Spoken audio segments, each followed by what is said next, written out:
Welcome to keys world. இன்றைக்கி வந்து பருப்பு வடை எப்படி செய்யலாம் அப்படிங்கிறத பார்க்க போகலாம் வாங்க. வடைப்பருப்பை வந்து நம்ம 3 மணி நேரம் நல்லா ஊற வச்சு அது கூட கொஞ்சமாக அரிசி கலந்து ஊற வச்சுக்கலாங்க.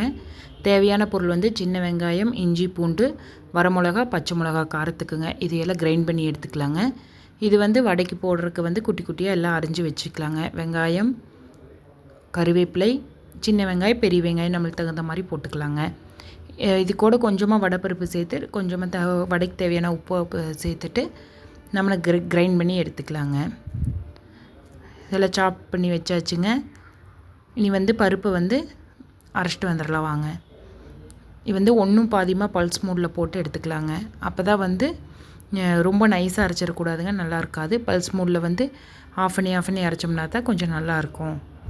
இது தாங்க அதனோட பதம், ஒன்றும் பாதியமாக இருக்கிற மாதிரிங்க. அப்புறம் நம்ம அரிஞ்சு வச்சதை எல்லாமே உள்ளே சேர்த்திக்கலாங்க.